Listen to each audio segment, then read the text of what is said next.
చిరంజీవి గారు ప్రస్తావన వచ్చింది కాబట్టి పవన్ కళ్యాణ్ గారు మీ దగ్గరికి వచ్చి స్వామీజీ నేను సీఎం అవ్వాలి, లేదంటే ఈ జనసేన పార్టీ టీడీపీ కలయిక బాగుండాలి, ఏమైనా సలహా ఇవ్వమని అడిగారు అనుకోండి, నేను ఊహిస్తున్నాను మీ దగ్గరికి వచ్చి అంటే ఏం చెప్తామని.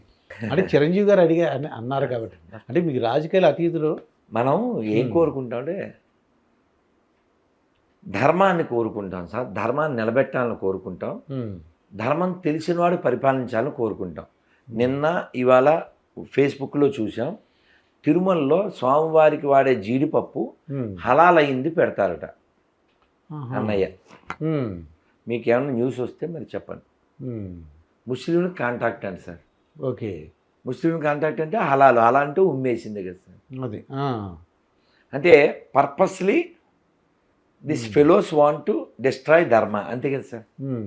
నువ్వు అయినా వాడు మా కులం, వాడు మా పార్టీ అంటే యు ఆర్ ఎ రాస్కెల్. అందుకని don't see parties, don't see caste, see only dharma. అది చాలా దరిద్రమైన విషయం ఏంటంటే పాలకొల్లు దగ్గర కాలవలో జాలర్లకి అమ్మవారి విగ్రహం దొరికింది. వాళ్ళు అక్కడ పెట్టుకుని పూజలు చేస్తున్నారు. మొన్న చేస్తుంటే గొర్రెలు, మతం మారిన గొర్రెలు, అంటే మనకు పుట్టిన వాళ్ళు, ఆడి పేరు శంకర్ సుబ్రహ్మణ్యం, వాళ్ళు ఉండి అంటే ఈ క్రైస్తవం ఎక్కితే ఉందని మైండ్ దొబ్బుద్ది కదా, లో ప్రొఫైల్లోకి వెళ్ళిపోతారు. ఆ అమ్మవారి విగ్రహం పక్కనే వీళ్ళు ఎండిపోయిన శవాన్ని పెట్టేశారు. ఎండిపోయిన శవం 2 చెక్కల మీద పెట్టేసి మైకెట్టి అడావిడి. వాడు మనకి పుట్టినోడే, ఈ బ్రిటిష్ వాళ్ళు వాళ్ళ ఇంటికి ఏం రాలి, అయినప్పటికీ వాడు అలా ఫీల్ అవుతాడు. బ్రిటిష్ వాళ్ళు వాళ్ళ ఇంటికి వచ్చారు, వాళ్ళ ఇంట్లో ఏదో చేసేవాడు పుట్టాడు అలా అనుకుంటాడు.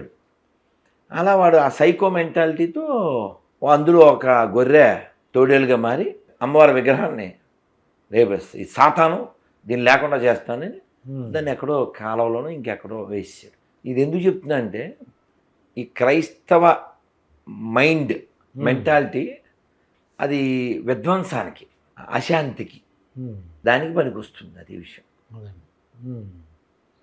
ఇది ఎందుకు చెప్పానో మీకు అర్థం కావాలి. తిరుమల వెళ్ళారా ఈ మధ్య? వెళ్ళాను. ఎన్నాళ్ళైంది? ఒక 3 months అయింది నాకు. నేను అర్చనకి వెళ్ళాను అనమాట. అర్చన సేవ. డబ్బులు కట్టారా? అంటే లాటరీ అంటారు కదండి, లాటరీలో వచ్చింది. రూమ్ తీసుకున్నారా? రూమ్ తీసుకున్నా సార్. బాగుందా? బాగుంది. భోజనం పెట్టారా? భోజనం తిన్నానండి. వెంగమాంబ? వెంగమాంబ. క్యూ లైన్లో ఎంతసేపు పట్టింది? ఒక పావుగంటలో, అంటే ఆ రోజు ఖాళీగా ఉంది, పావుగంటలో సరసరమని వెళ్ళిపోయాను.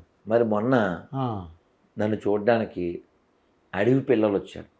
శ్రీశైలం అడవుల్లోంచి పిల్లలు శ్రీశైలం నుంచి సైకిల్ వేసుకుని వాళ్ళు రోజుకు 100 kilometers పైన తొక్కేస్తారు. వాళ్ళ బాస్ ఒక ఆయన ఉన్నారు, కాళిదాస్ గారు.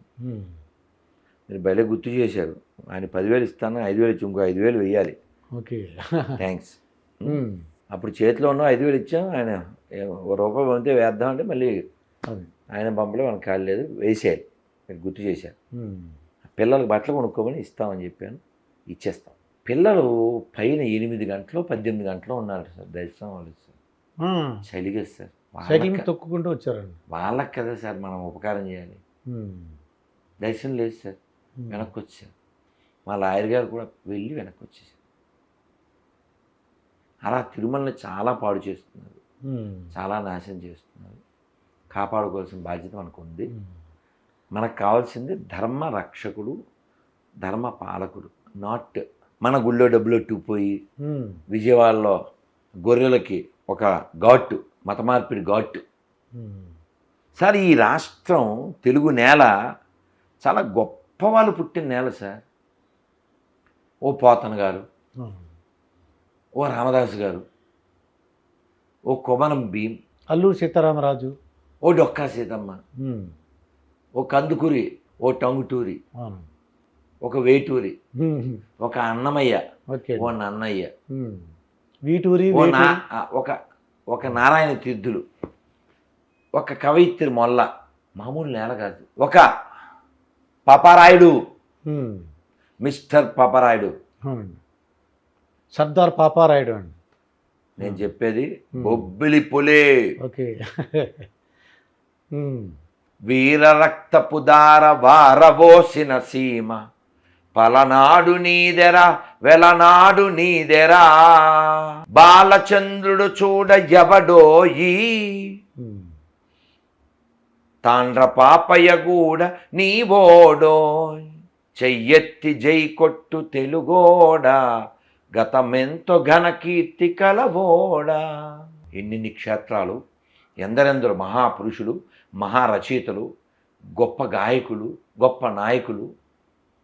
మామూలు నేల కాదు సార్ ఈ తెలుగు నేల. ట్యాంక్ బండి మీద అలా నెమ్మదిగా నడిస్తే మీకు అర్థమైపోద్ది గొప్ప నేల, ఎవరెవరు పుట్టారో. అన్నగారు ఎంతమంది విగ్రహాలు పెట్టించారు. అలాంటి వాళ్ళు పుట్టిన నేలలో ఈ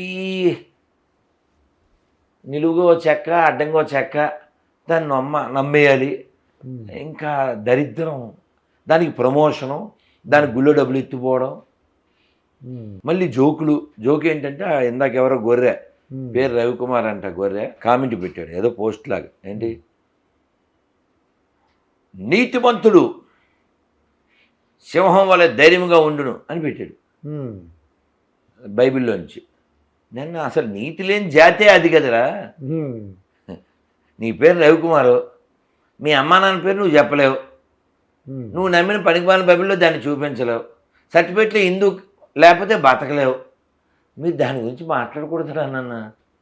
మీ నాన్న పేరు పనికిమాలిన బైబిల్ ఉంటే వెంటనే ఫోన్ చేయని చెప్పా, చేయలేదు. ఎందుకు చేస్తాడు? ఉండదు కాబట్టి. నేనేమంటా అండి, మీరు కాఫీ తాగుతారు కదండి, మీరు కాఫీ ఎందుకు తాగకూడదు? ఉపన్యాసం ఇవ్వకూడదు మీరు. ఎందుకని? కాఫీ తాగుతున్నాను కాబట్టి మూసుకుని తాగేసి వెళ్ళిపోవాలి. దాని మీద నుంచి ఉపన్యాసం తాగకూడదని కాఫీ మీద ఉపన్యాసం ఇవ్వడానికి మీరు సరిపోరు, తాగుతున్నారు కాబట్టి. నీతి లేకుండా జీవించే గొర్రెలు నీతి గురించి మాట్లాడేంటి కదా. పవన్ కళ్యాణ్ గారు అంటే ఏ సజెషన్ ఇస్తారు? అంటే ఆయనలో ఉన్న విద్వత్తు కానీ ఎందుకు చెప్పాను నేను అంటే ఒక ఇప్పుడు ఇవన్నీ ఎందుకు చెప్పానంటే, ఈ మత మార్పిడి లేదా ఈ మత ప్రచారం చేసి ఈ రాష్ట్రాన్ని భ్రష్టు పట్టిస్తున్నారు. యేసు అనే క్యారెక్టర్ ఉందో లేదో తెలుసు సార్, ఫస్ట్ పాయింట్. కానీ విశ్వనాథ్ సత్యనారాయణ గారు ఉన్నారు సార్, మొన్న వెళ్ళారు, చాలా గ్రేట్ క్యారెక్టర్ ఆయన. విశ్వనాథ్ ఉన్నాడు, కె విశ్వనాథ్ గారు గ్రేట్, నో డౌట్, అది పక్కన పెట్టి. విశ్వనాథ్ సత్యనారాయణ గారు జ్ఞానపీఠ అవార్డు గ్రహీత, 1000 పడగలు. ఈ పనికిమాల బైబిల్ ఏం చెప్పుద్దంటే, ఆయన రామాయణ కల్పక్షం రాశారు. ఆయన మా ఎండిపోయిన శవాన్ని నమ్మలేదు కాబట్టి ఆయన కూడా నరకానికి అంటది. ఇది మీరు అడగాలి నన్ను క్వశ్చన్, మీరు ఎందుకంటే అలా వ్యతిరేకిస్తారంటే ఇందుకు, మీరు ఎందుకు అలా వ్యతిరేకిస్తున్నారు మీకు అర్థమైందా? ఏమంటే ఇప్పుడు డొక్కా సీతమ్మ గారు ఎవరికైనా అపకారం చేసిందా? అన్నం పెట్టేదండి ఆవిడ. అయినా సరే బొగడా బైబిల్ ఒప్పుకోదు, మా పార్టీలో చేరలేదు కాబట్టి నరకానికి వెళ్ళిపోద్ది అంటది. మరి అందుకని వ్యతిరేకిస్తాం కదా సార్. సార్ మీ నాన్నగారు ఎవరు నాకు తెలియదు సార్, నాకు తెలియదు సార్. నేను ఇక్కడ ఒక పుస్తకం రాసేస్తాను సార్, ఇక్కడ కాలు పెట్టి మీ నాన్నగారు నా కాళ్ళకి మొక్కలేదు కాబట్టి అది నరకమే. నాన్ సెన్స్ కదా సార్, అది దుర్మార్గం కదా సార్. అది లక్షల మంది, కోట్ల మంది భూమి మీద ఎప్పుడో చచ్చిపోయారు. ఈ ముష్టి మతం మొన్న పుట్టింది. ఈ ముష్టి మతం పుట్టకముందు బోల్డ్ కోట్ల మంది చచ్చిపోయారు. వాళ్ళు ఎక్కడికి వెళ్తారు? వీడి దాంట్లో లాజిక్ ఉంటే ఇవన్నీ పక్కన పెట్టండి. రాజా హీరో ఉన్నారు కదండి, ఆయన అడిగారా మీరు? అంటే రండి మాట్లాడదాం అని అన్నా, రాలేదా? నా పని నేను చేసుకుంటానండి, నా సర్వీస్ నేను చేసుకుంటా. పొట్టకూటి కోసం కదా సార్. దశంభాగాలు రావాలంటే ఏం చేయాలి? గొర్రెలను తయారు చేయాలి. సినిమాలు ఎలాగలేవు కదా సార్. రాధమనోహర్ దాస్ గారు కొన్ని ప్రశ్నలు అడిగారండి, రండి ఇంటర్వ్యూకి అన్నా.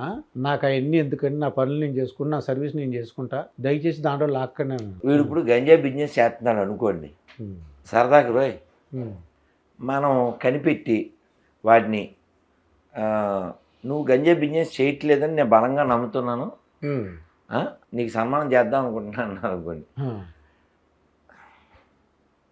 వాడికి చాలా ఇబ్బందిగా ఉంటుంది కదా. ఆడు చేస్తున్నట్టు ఆడికి తెలుసు, మీరేమో చేయట్లేదు అంటున్నారు. ఇప్పుడు సన్మానం పేరు మీద తీసుకెళ్లి పోలీసులు అప్పచెప్పేస్తాడు దుర్గాప్రసాద్ అని. ఆడి డౌట్ వస్తారా? అదే సేమ్ డౌట్ రాసేది కూడా. చేసేది వ్యాపారం అని తెలుసు కదండి, మాస్టర్ కదండి. ఇప్పుడు అంటే ఆయన భోజనాలు కూడా పెడుతున్నారండి, మధ్యాహ్నం భోజనాలు పెట్టడం. ఇది ఎలా ఉందో తెలుసా? మేము చాలా కష్టపడి కుర్చీలో కూర్చున్నామని మీరు స్టేట్మెంట్ ఇస్తే ఎలా ఉంటుంది అంటారు? మెత్తని కుర్చీ ఎత్తే ఈయనకి ఏసీ వేసి, నేను ఏదో స్వామీజీ మీద గౌరవంతో కష్టపడి కుర్చీలో కూర్చున్నానని స్టేట్మెంట్ ఇచ్చినట్టు ఉంటుంది. అది జనాలు దశంభాగాలు ఇస్తే పెట్టాడు, ఎక్కడి నుంచి పెట్టాడు? పోనీ అన్నం ఎవరికి పెడుతున్నాడు? పోనీ ఆడికి వచ్చే గొర్రెలకైనా ఏమైనా బస్ స్టాండ్కి వెళ్ళి పెడుతున్నాడా? వాళ్ళు బస్ స్టాండ్ కాదండి, అక్కడ చర్చికి వచ్చిన వాళ్ళు. దాంట్లో విషయం ఏముంది? వాళ్ళు డబ్బులు ఇచ్చారు, అలా పెట్టాడు. దాని టాపిక్ ఏముంది? ఇప్పుడు ఇస్కాన్ ఉంది, కొన్ని కోట్ల మందికి అన్నదానం చేసింది, చేస్తూనే ఉంది. రోడ్ల మీద చేస్తుంది, వచ్చిన చోట చేస్తుంది.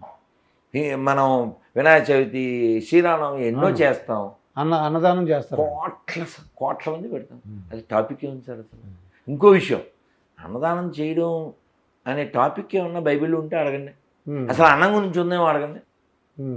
ఇందాక ఒక గొర్రె అంటే అక్కడ తల్లులు అందరూ సమావేశం అయితే దిల్షుగారిలో, మరి తల్లులు కదా, అందుకని ఒక అక్క గొర్రె అని అనుకుంటే మామూలుగా చెప్పొచ్చు కదా అనుకుంటాను నేను. అంటే మామూలుగా మిమ్మల్ని ఏమని పిలవాలి చెప్పండి? దుర్గా ప్రసాద్.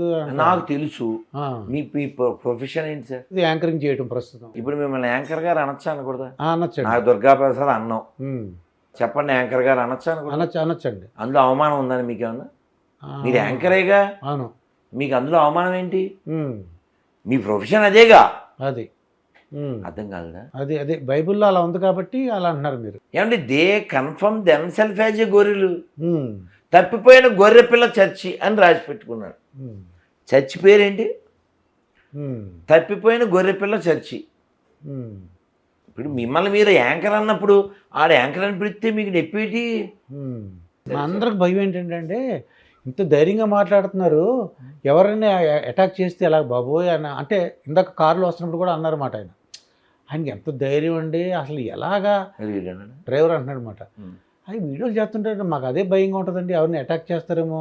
ఆయన అంత ధైర్యం ఏంటంటే అని అడుగుతున్నారండి. అంటే ఇప్పుడు మీకు ఒక విషయం అర్థమైంది కదా, అది పాపిస్ట్ మతం అని అర్థమైందేగా, వాళ్ళది ప్రేమ మతం కాదని అర్థమైందేగా. ప్రేమ మతం ఇప్పుడు ఒక చెంపపై కొడితే మరో చెంప చూపించమని అన్నాడు మా యేసుబాబు అంటారు కదా. నిన్ను వాళ్ళని పొరుగు అని ప్రేమించుము అన్నాడు అంటారు కదా. మీరు ఎక్కడ ప్రేమిస్తున్నారు? ఒరే రథమనోహర్, ఒరే పిలక, ఒరే గుండు, నీకు నరకం తప్పదురా, నిన్ను మా ఓడు యేసుబాబు నిన్ను వేయించేస్తాడురా అని కామెంట్లు పెడుతుంటారు. నన్ను కొడక అన్నోనే నేను క్షమిస్తున్నాను కదా సార్. ఓకే, మామూలు మనిషిని సార్, ఆర్డినరీ సార్. నేను నిన్న కాక మొన్న 3 రోజుల క్రితం చందానగర్లో ఉన్నప్పుడు పేరు పర్లేదని ఫోన్ చేశాను. కాకపోతే ఫోన్ చేస్తాను మీ ముందు మళ్ళీ. ఎవరండి అన్న అంటే, ఆయన పెద్ద ఆయన, నా పేరు క్రిస్టఫర్ అండి అన్నాడు. ఏం చేస్తుంటారన్న? అయ్యగారు నేను పాస్టర్ని అండి అన్నాడు. అంటే నేనే పాస్టర్ని అనుకున్నాడు. పెద్ద ఆయన కదా, ఎవరో నెంబర్ ఇచ్చి నాకు చేయమని ఉంటారు. ఆయన అప్పుడు చేసి ఉంటాడు, నేను ఎత్తలేదు, మళ్ళీ చేశా. నేను ప్రైజ్ ద లార్డ్ అన్నా. పాప సంబరపడిపోయాడు. ఎంతమంది పిల్లలు అన్నా, బోరుమని ఏడ్చాడండి. వీడియో ఉంటుంది, తర్వాత చూడండి. నాకు మతం ముఖ్యం కాదు, మానవత్వమే ముఖ్యమని ఏడ్చాడు. ఏమిటండి సంగతి? ఒక కొడుకు పెళ్లి చేశాడంట, చచ్చిపోయాడు. కూతురికి పెళ్లి చేశాడు, అల్లుడు చచ్చిపోయాడు. కోడలు ఇంటికాడే ఉంది, కూతురు ఇంటికాడే ఉంది. వృద్ధుడైపోయాడు, తిండికి కూడా కష్టంగా ఉందన్నాడు. వెంటనే మాస్టర్ వెంటనే 1000 రూపాయలు పంపించా. అదేంటి అతను మన మతం కాదు, మీరు తెల్లారు లేస్తే వాళ్ళని వేసుకుంటారు కదా, వాళ్ళకి ఎందుకు ఇవ్వాలి డబ్బులు? నాకు మనిషి కావాలి, నాకు మనిషి కావాలి. బాధలో ఉన్నాడు ఆయన. అది ఎవడైతే ఏంటి, నాకు వాడు ఏ మతం అయితే ఏంటి, వాడి మతం నాకు ముఖ్యం కాదు, వాడి కష్టం నాకు ముఖ్యం. నాకు చేయగలిగే హెల్ప్ నేను చేస్తాను, అంతే. అది ఏ మతస్థమైనా ఎవడైతే ఏంటి, మనిషాడు. పిన్ని తెచ్చి మిమ్మల్ని పొడిస్తే ఒకటేను, ఇమ్మానుయేల్ని పిలిస్తే ఒకటేను, మనోహర్ దాస్ని పొడిస్తే ఒకటేను, అహ్మద్ అనే పొడిస్తే ఒకటి వస్తుంది ఏంటి? రక్తం అందరికి ఒకలాగా వస్తుంది, పెయిన్ కూడా ఒకలాగా వస్తుంది. కాబట్టి మనుషులు ముఖ్యం నాకు, అంతే.